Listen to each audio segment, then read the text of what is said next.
Principal Matters Podcast, episode 514. Hi, friends. This is Will Parker back with my co-host, Dr. Jen Schwanke, for another Principal Matters Podcast. Jen, this week we're going to be talking to special guest Fernando Branch, who's not only a wonderful principal with some amazing stories of the way that he has cared for communities for decades now, but he's also a beekeeper. And I met Fernando last year at a conference, and when I discovered that he loves to beekeep, I was really excited when he agreed to come on the show and talk about how those lessons have applied to the way he thinks about schools. So before we enjoy that interview, this question of the week comes from a listener who says, I have joined a new team and I want to build trust without coming across as too eager to be accepted, if that makes sense. What's the balanced way to do this? And so without giving too much context, this is a leader who wants to do it right. So Jen, what advice would you give someone that maybe is joining a new team? Well, I think it's wonderful that this person is thinking about that, because it's so easy to be too eager and to come on too strong. And I'll be honest, people don't like that. My daughter, by the way, just got really annoyed with a guy who liked her. She said he's trying too hard. And I was like, but he's darling and he's so sweet. She's like, it's annoying. So it's good this person is aware that that is a risk. If you try too hard and if you are so eager that people are like, God, get this person away from me. So my advice to this listener would be slow down. Trust is built very, very slowly over time. It's like respect. You can't come in and say, I want you to trust me, and then people will. You just relax, be yourself, make good decisions, and communicate who you are through your behaviors and your words, and they will. They will come to love you and trust you and want to be on a team with you. But don't be like this boy and be way too eager, because then you will have somebody saying you're annoying, as my daughter did. Oh my gosh. I'm laughing because I'm thinking about, I'll tell a story that just is self-critical, but when I left the principalship to join our state principals association, Jen, I was moving from leading a school to an organization that was a support organization with a small office staff that did this kind of work. And I remember showing up my first couple of days like I did at school, coffeed, I'd just had my run, and let's go. And I just kind of remember like the looks in people's eyes, like, what is happening when Will walks in this room? Because this is not the way we do it here. And I had to learn really quickly I had to channel that energy other places. Yeah. Because that's the kind of energy I would show up with kids and with big teams. If you're joining a team for the first time, the dynamics are always going to be different from place to place. I would just say, number one, the most important thing is do the work. Like if you've got a responsibility, if you know what the job is, get in there and do the work. People respect you when they see you doing the work.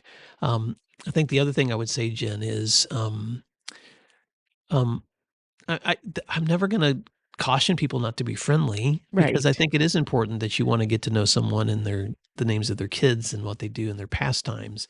But I think that balance comes when you acknowledge that you're happy to see someone, you're willing to do some catch up with them, but then you let's put our focus on the work. It's actually in the work, I think, where you build the strongest trust. Right. Because that's where now sometimes I've also worked in settings where, because I'm the person bringing in new team members, I need to set some norms of like, okay, this is kind of how we work together. This is when we're going to touch base. This is how I'll give you feedback if I see something that's not going right. This is how I like to receive feedback.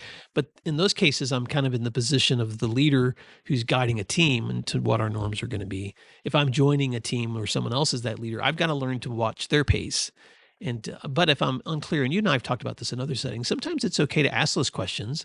How do you want me to communicate? Right. How do you want me to ask questions? How do I know when I'm doing something wrong? So those can be some helpful reflections Yeah. too. Am I driving you crazy? That's a question you could ask and say, I really want to know the answer, because I don't want to drive you crazy. I said that to my administrative assistant recently. Am I driving you crazy next? Yeah. One more self-critical story. I joined a team once as a new assistant principal, and the other AP was just so candid, a good friend. and we shared the same secretary. And one day the AP stepped over and was like, Will, in this office, we say please and thank you. Because I was just I was just asking for things like from the secretary without any courtesy, and she just called me out. And it's so, but Good. you know what? We set the norm, and for the next couple of years together, that was the norm, and I just needed to hear it. Yep. And so it's Exactly. okay. It's It's okay. okay on the team to have some of that Exactly. tension and figure those things out together. So, Jen, I know we only have 5 minutes for our Q's and A. Anything else you want to add to that before we No, go? nothing else. I would just say that the key is don't try too hard. You got the job because you somebody wants you. So just sit in that and have confidence. All right. Well, Principal Matters listeners, I know you're going to love this conversation with Fernando Branch. And until next time, thanks for doing what matters, and we'll talk to you soon. Let's take a moment to thank our sponsors, and then we'll be right back. Over 1 million teachers use iExcel in their classrooms every day for one reason. They love it. Why? iExcel is where the magic happens. With just one platform, teachers can personalize learning for every student. iExcel gives teachers all the tools they need to enhance and differentiate instruction without adding work to their plates. Plus, iExcel has decades of expertise and has proven to be effective. Studies on more than 70,000 schools across nearly 50 states show that those who use iExcel outperform others on state tests. Ready to bring the magic to your school? Visit iexcel.com/PM to learn more. You're listening to Principal Matters, the School Leaders Podcast. Hi, friends. This is Will Parker, host of Principal Matters, the School Leaders Podcast, where each week we bring you inspiring, innovative, and imaginative ideas for your own school leadership. And this week, we're going to be talking to my special guest, Dr. Fernando Branch, on lessons from a beekeeper. Dr. Fernando Branch is the principal of Robert F. Smith STEAM Academy in Denver, Colorado, where he leads innovative work focused on culture, instruction, and college and career-ready pathways. With more than 25 years in education, he is a nationally recognized turnaround leader who has transformed schools across multiple states by building systems and strengthening school culture. His work emphasizes social emotional learning, trauma-informed practices, and a whole child to whole family approach to education. In addition to leadership in schools, Fernando is an author, consultant, passionate beekeeper, and he often draws powerful lessons from the work of building and sustaining thriving hives. Dr. Fernando Branch, you're on spring break as we're recording this, but it's going to be coming out in the summer. But welcome to Principal Matters Podcast. Why don't you fill in the gaps on that intro and tell listeners something else they may be surprised to know about you? Oh man, that was a unique introduction. Very much a first. I would just say, loving father, beautiful wife, and two beautiful little girls, 14 and 10. So I'm when I'm not doing a lot of those things you mentioned, I'm also a volleyball dad and a full-time soccer dad. So yeah, that pretty much sums up my weekends. So Well, we're going to go full circle in this conversation because listeners may or may not know that we record so far in advance because we have so many guests on this show. So we're recording this in April. It will be listened to most likely in August. You and I were sitting on a beach together in January in Fort Lauderdale, Florida, after a full day of just learning. I had gone out there to sit in the sand and just look at the water. And there you were beside me. And I had no intention of doing anything but just resting. And probably you didn't either. And then we got into one of the deepest conversations, Fernando, that I had on that whole conference event. yeah. And so thank you, because since then we have developed a friendship. I've learned so much about your work. We've talked off recording, and I just can't wait to introduce some of the lessons you've learned in leadership, but also just whetting the taste of our listeners, how your hobby of beekeeping has also really kind of influenced the way you think about sustaining thriving environments. So let me start first. You've spent more than 2 decades leading turnaround schools across different states. And when you think about improving student outcomes, what are the first things that you look for to understand when it comes to leading change? The very first thing that I look for is I need people to have the capacity to understand that we are servant leaders. Um, when you know that this work isn't just a job and it's not just a paycheck, but you're changing lives and you're ultimately making an investment in the future. There's a seriousness that I believe people approach. that's just different when it comes to this field of education. And I'll tell you the second thing I look for, um, there has to be a relentless capacity for relationship building. Mhm. It doesn't matter if I'm recruiting a senior team lead or an AP or a content teacher or a PE teacher. I need people who understand the value of relationship and collaboration, and um, that's by far, I think, the one skill set right now. As times have shifted and changed over the last 20 years, having that willingness and that capacity to just adjust on the fly and meet people where they are, um, and engage with a relentless pursuit of excellence. Um, that's the work, and that's what I try to do when I'm definitely identifying talent to create teams, because the work is that serious. We can't. I like to say I have a team of unicorns. I have to have a team of people who have a variety of skill sets, and when you put the puzzle together, it similar to a hive. You mentioned my beekeeping. It just works out in that way, where you everybody understands their job, but to really close the opportunity gap, you just can't do your job. You got to do your job and a little bit something else to extend to help others as well. Mm. So much wisdom. You just said three really important things. One, the power of servant leadership, the heart that it takes to step in and make change. Two, the power of relationship building. And you're right, Fernando. I don't know if there's ever really been a day in the history of education where you can just show up and manage a school, but if there ever was that day, it's gone. Yeah. Because the ability to recruit, retain, build teams requires so much relationship building. And then that third thing that you said that I thought was so powerful, recognizing your team is a collection of very diverse and unique people who, when you understand their strengths well and can put them together, you just created a puzzle that assembled can be a really beautiful picture for making change. Yeah. Um, Now, with those concepts in mind, I also know that for you, a turnaround school leading to improving student outcomes then means what's next? Because those pieces have to be in place. What else do you think needs to be present? Yeah. The concepts of I think working in turnaround versus the traditional and normal schools, to me, I think they're almost identically the same. Um, I think the challenge that we sometimes place is the extra burden of thinking that work is more difficult. When I don't believe it's that difficult at all. I think it starts with a very clear and concise vision, um, and how you communicate that vision to your stakeholders, your students, number one, your parents, number two, and then the staff that you're working with, number three. That's no different than working in any school, whether it's charter or traditional or innovation in the country. I will say, again, going back to my three things I mentioned a moment ago, as a leader, you have to be able to convey, I think, that vision and that mission with a level of passion that is understood by day one, that you really mean business, and um, you own everything when you come in. As that new leader coming into that turnaround school, that's your data, right? And you over communicate that to everyone, all those stakeholders, that hey, I inherited whatever we had when we came into this scenario and this situation, but this is where we're going to go. This is what we're going to do now, and this is who we're going to become. And you have to have a level of conviction to be able to articulate that in a way where people understand that it's grounded in a level of authenticity, where you truly mean that and you truly believe in exactly where we're going to go. And then I think it's just a matter of then building coalitions and um, continue to seek feedback, but again, hold the bar. The one thing I would say that I've learned over my years working in turnaround is that the bar is the bar.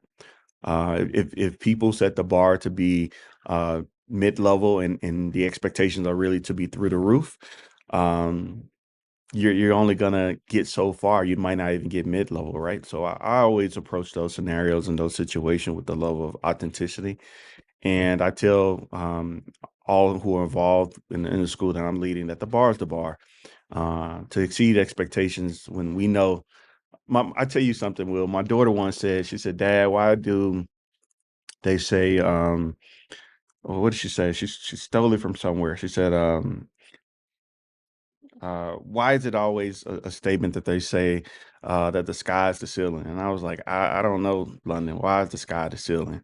And she was like, "Well, it can't be, Dad, when there's footprints on the moon."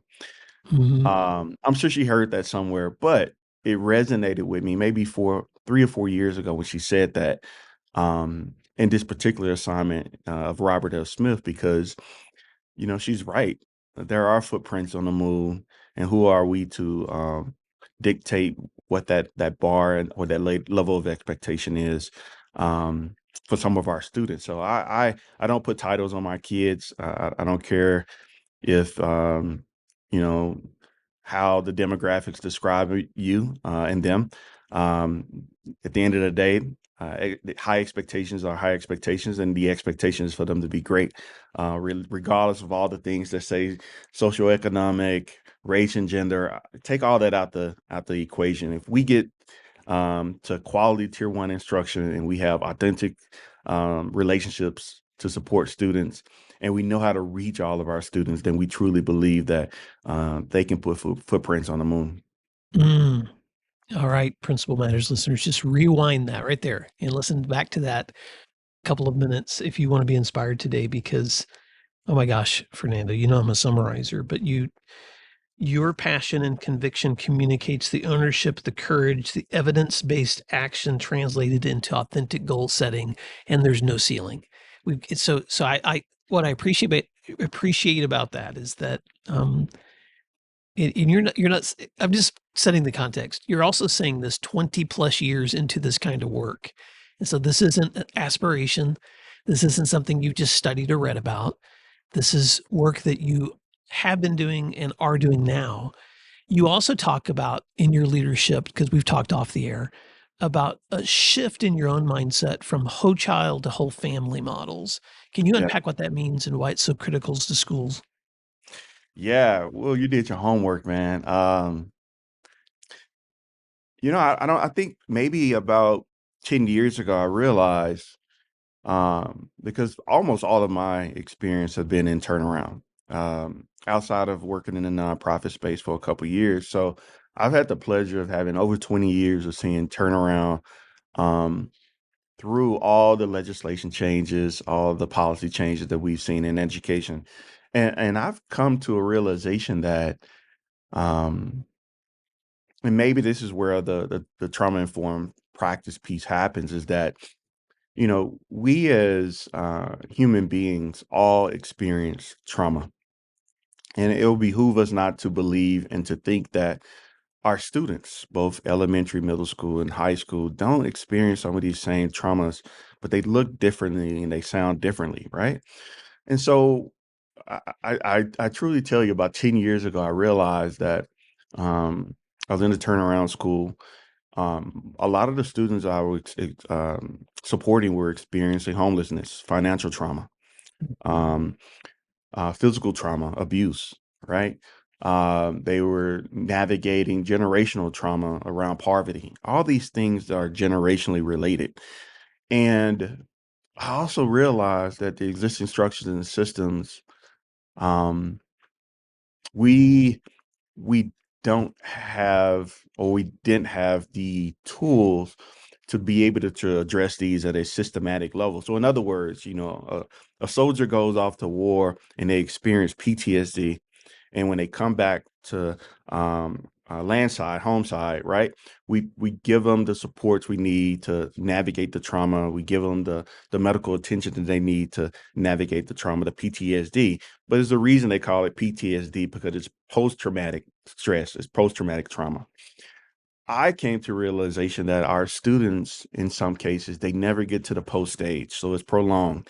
They're consistently involved in a state of evolving cycles of trauma, and we as school leaders, we try to give them the blue or the red pill to solve these challenges and these solutions. And what that does is it simply perpetuates what's already designed, not necessarily within a school structure or system, but maybe within a family dynamic structure and system. So I started to think differently about this. I said, what if what if we start doing, and I've done definitely better in I think the past. But what if we start providing resources to families where we extend some of the same services that we see in the school, but now we're saying we don't want to just provide the services to the student. We want to be able to extend to provide these services and these outreach opportunities to parents. And when we can't provide it as a school or a district, who are partners in the philanthropy space, in the community space, where we can do financial literacy workshop. Um, Maybe we're doing cost savings workshops. Maybe we're talking about stress and depression. Maybe we're talking about physical abuse. We started bringing in community partners to really tackle some of the challenges that we knew systematically impacted and worked with some of our that were impacting our students. And what we started to notice was that families as a whole started to heal Mhm. from that level of intentionality of support, because we could no longer just say our job was to teach students. Our job was to teach the entire family structure, or at least provide an opportunity, if there was a need, that we could be that bridge to support that next iteration of support for that child. And it wasn't doing what we had already done the last 10 years. We need to do something different. And that works.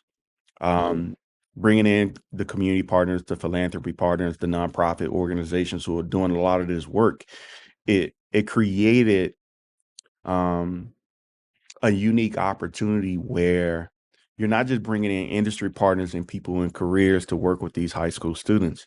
You're also bringing them in to provide these services that teach students that, hey, there are careers out there also. So not only are we providing the service that needs to be met, but we're giving the exposure to students, we're giving the exposure to families to say, hey, there might be opportunities in these fields as well that you can explore, because otherwise, those aren't things that traditionally schools have done at a scale where it could be replicated.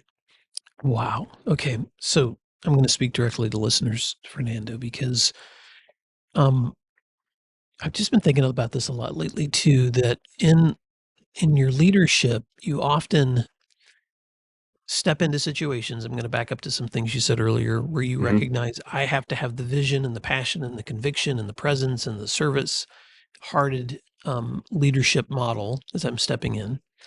And then a lot of leaders recognize, well, I can't do this alone. So I'm going to build a good leadership team. I'm going to invest in my staff. I'm really going to collaboratively wrap my arms around how to care for the outcomes of students. What I've seen with a lot of veteran leaders who take it to the next level is that next part, which is, okay, then how do we pour into our students? And even how do we understand feedback through student voice of what they directly need? How are we bringing in students into the circle of this work so that we're not just talking or teaching to them? They're actually a part of the informing the principal. So I really admire principals that meet with student leaders, that get feedback from students, that mentor students, so that there's that cycle happening. But I really feel what you just said is a dynamic that's even wider than that, which is, okay, yeah, all those things are important, Will, but so are the families that are bringing these students, the community that birthed or that is giving us these students to serve.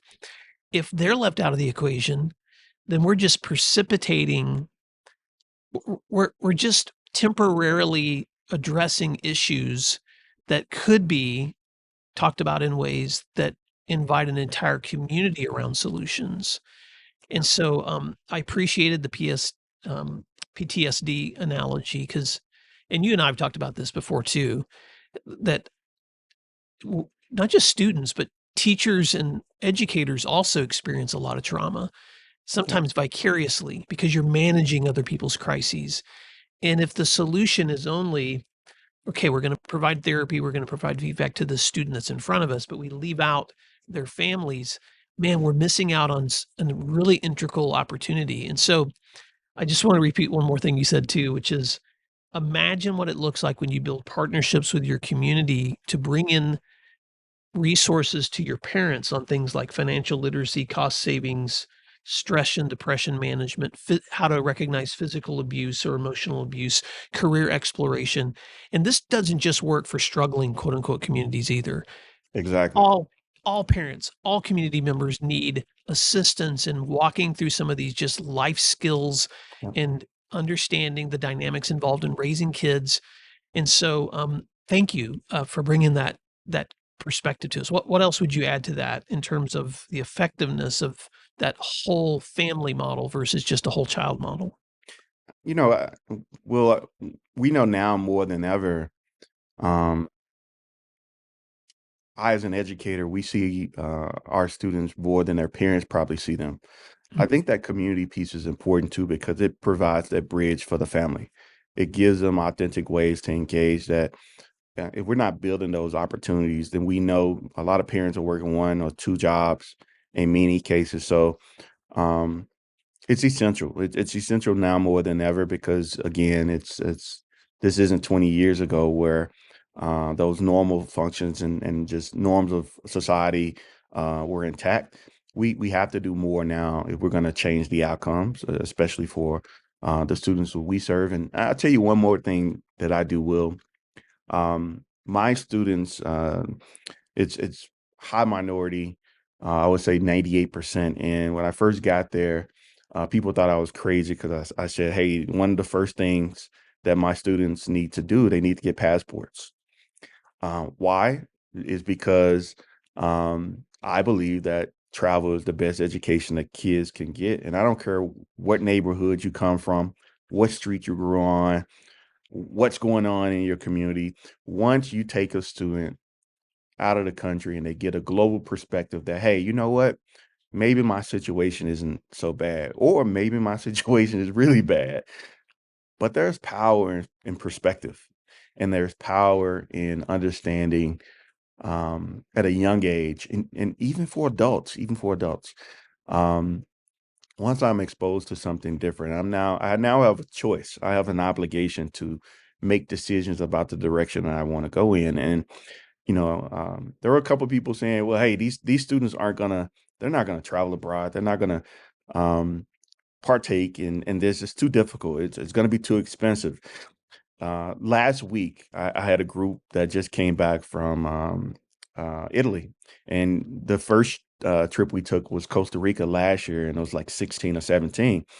When you bring students back into an environment where now, again, the bar is the bar, and now they have a different perspective on how they not just how they see their school, but how they look at global citizenship and working within um, this very fluid environment that's pushing a different level of thinking, right? Beautiful things start to happen to a school culture because now it's no longer Dr. Branch's mission and vision. It really is now the students and the community's mission and vision. And it's starting to now be shaped because of these different experiences. Wow. Okay. You know, this is my 514th episode, Fernando, and you're the first principal who's ever told me one of their goals is for every student to have a passport in their school. Yeah. And you're blowing my mind right now because of just the power of that kind of engagement. So I've got to riff for just a moment because you and I, one of the deep conversations we were having in the sand as we were looking at the ocean was something you expressed to me in that moment. And I don't want to try to put words in your mouth, but so correct me if I'm not repeating you right. But something you said to me about we had both just been a part of a great conference. We were doing a lot of learning. And when I asked you what were your thoughts on the learning, you expressed the one thing you felt like was kind of missing from those conversations, which was educators carry a lot of stress and trauma with their students, and their students carry a lot of stress and trauma. And so how should we be thinking about that social emotional learning and that trauma informed practice in sustainable ways? And so we could dig more into that, but I just want to apply what you just said as part of the solution. Um, and sorry, I know you're my guest, but this is what I do. I ramble because I think of things. But I was listening to a BBC report probably 4 or 5 years ago of soldiers coming back into Great Britain to the United Kingdom after serving in combat. And they did something that was different than what a lot of U.S. companies do or soldiers do. They actually, before they allowed those soldiers to go home, they were sending them to like 6 weeks of field activities where they would do things like sailing, climbing. They would basically take them into like adventure, like several weeks of just kind of adventure backpacking. And it gave them an opportunity to kind of work through their trauma before they got home in situations that where they were positively engaging that energy. Mhm. And so the power of saying to your students, you need to see the world. You need to see the world. And here's a passport to do it. And we're going to start organizing trips for you to go places you've never even imagined.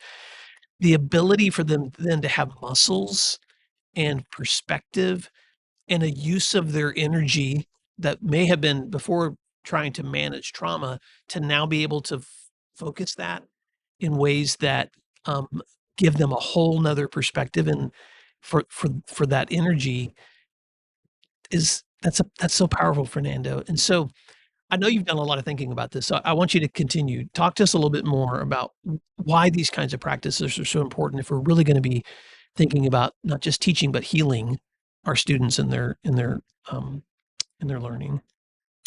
Yeah, it's important because um it's important to us as adults. So it should Yeah. be important to students as well. And I really got tired of the one-off professional development or the PD every year on social emotional learning and mental health and physical health. It just became such a taboo type thing. I'm like, this really is the work. And I didn't see a lot of curriculum that supported this modality of thinking around student achievement. And I knew it was the right thing to do. I knew that from my own experiences growing up on the south side of Memphis that um, I've seen firsthand the challenges of what it's like uh, to grow up um, not not with a lot of resources in poverty and also not having an education. So I've seen the other side of the tracks, right? And I don't know. I just really got to a point where I understood that, man, if I could create a school model that focus had a significant focus on social emotional learning from a strategy engagement standpoint and is consistent, meaning we're going to consistently come back and build a toolbox of strategies.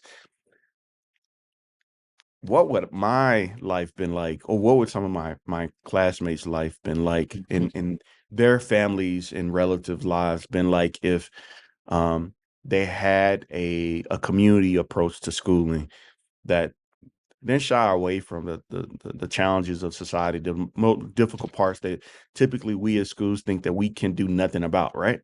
Mhm. And we usually take that approach. We don't jump into this area. I realize that we absolutely have to jump into this area as much as possible. We can't pay for it, but that's why you have partners, you have people. In my scenario, I have like college track is a college prep program that supports close to 40% of my students to go to college. It's a great partnership. They work with students that fit my demographics, and it's a perfect partnership because, again, the bar is the bar, and they believe that first gen students can become and do great things. That's intentional and strategic design. Or Lincoln Hill Cares is another organization that we brought in and partnered with. The Trillionaires Foundation that does financial literacy and corporate mentorship, where students get a chance to see entrepreneurs and people in industry. If we don't build it, then who will? So it's really our my goal was to build something that was special, to take away the excuses. And the passport was just one of those additional opportunities. What I didn't anticipate though is that once students started to get passport, they start to take these trips. Parents started to say, "Hey, Dr. Branch, everybody in the family got a passport now." And I'm like, "Yeah, that's what I want to hear, right?" Because That's the goal, man. That's the goal. That's the most beautiful part of education as well, that you can have an impact and do one thing, and the ripple effects can truly impact community as a whole in a lot of different ways that I don't see, but I do get the opportunity sometimes to hear about. Fernando, because I've been able to talk to you offline, I'm struggling with how many more questions I want to ask you, because there's so many layers to your leadership and to your experiences. So I'm just going to say this to leaders: at the end of today's conversation, we will put contact information for Fernando Branch. And if you want to go deeper, we've only touched the surface. I'm just telling you, in your experiences, Fernando, because you've not only had a lot of experience in turnaround schools and going into places and really taking them to levels of student achievement that they hadn't experienced before, and being committed to this whole family perspective. Um, None of that has come without difficulty and challenge too. And just like a lot of leaders listening to the show, you've walked through a lot of trauma yourself, with student deaths, with loss of life. Um, One of the, and you can speak to that however you want, but I'm going to bring up your beekeeping. One of the things that you've done in your own personal self-care, I'm just going to call it that, is engaging in things that bring you joy and calm and beauty. And so, probably one of the first school leaders I've met that has just taken on beekeeping as your thing. And I wanted to bring that too, because you've learned a lot of lessons in creating thriving hives. And so, can you take us there for a little bit as leaders? What lessons in beekeeping have shaped the way you think about leadership, culture, systems, and life? Yeah, I got into beekeeping because I saw no black guys in beekeeping, right? So I'm just one of those people. Uh, I wanna push the envelope. I think all people belong everywhere, and I have to tell you that story on a different day. I showed up to this session, and they were like, "Hey, you sure you're in the right place?" I'm like, "Absolutely." Um, but man, I tell you, I got into um, beekeeping. I have a fear of bees, and I brought my wife a hive, a top shelf hive, actually, as a Mother's Day gift, and she was like, what is this? I said, hold up, bear with me. I got you a hive. And she was like, absolutely, no way. Get rid of it. It's not going to happen. I said, okay, so you use a lot of honey. So, during the winter, we go through maybe 2 or 3 gallons because we're not a big sugar family. We use natural sweeteners. I said, how about this? How about I do the work and I raise the bees, but you get the benefit and you get all the honey. That was 6 years ago. Six Wow. years ago, and now 5 hives in, that compromise seemed to have worked out. But I tell you what I discovered. I just discovered a strong correlation between how a hive functions to this work in education, but on the mental health side, when you open up a hive, man, they don't care what you dealt with that day. They're not too concerned with how you're feeling in that very moment. You know, it's like the ultimate attitude adjustment, and it forces you to have to do a reality check and know that, okay, this is serious business, because these little guys are small, but they could be mean if you don't give them the dignity and the grace and the um acknowledge the existence that of their purpose, right? That's just like education. And when I go into um a hive, man, I tell you, it doesn't matter how stressful my day is, everything else just goes away. And I'm now focused on, taking care of them. I'm looking for veromites. I'm doing all the things that you do during your inspection, right? Because um, y- if the hive isn't functioning at its utmost capacity, then it's not going to produce a good harvest. And the harvest is the honey. The base frame are the two frames at the bottom, and everything above that is called the super. The super is kind of like stealing honey from the bees, right? But if you're doing your job in the first two boxes, and the third, the fourth, and the fifth, that's where the profit is, and that's where the reward is. And the more and more I start digging into, I just, over time, it slows down everything around you. You have to pay attention to the details, like what's going on in the hive. What are the conditions, the outside conditions? What are the inside conditions? Some of those things from again, an SEL standpoint, you start to observe that, um, you have to be diligent in your approach. You have to be super observant, but you also have to handle it with care, right? Because they're fragile in a lot of ways. And the more and more I started um, getting deeper and deeper into beekeeping, I started to see a strong correlation between, again, social emotional learning, mental health, physical health, in the field of education as a whole. As I started to look at it through like a systematic model of like the superintendent and the queen bee, right? So it's just been fascinating to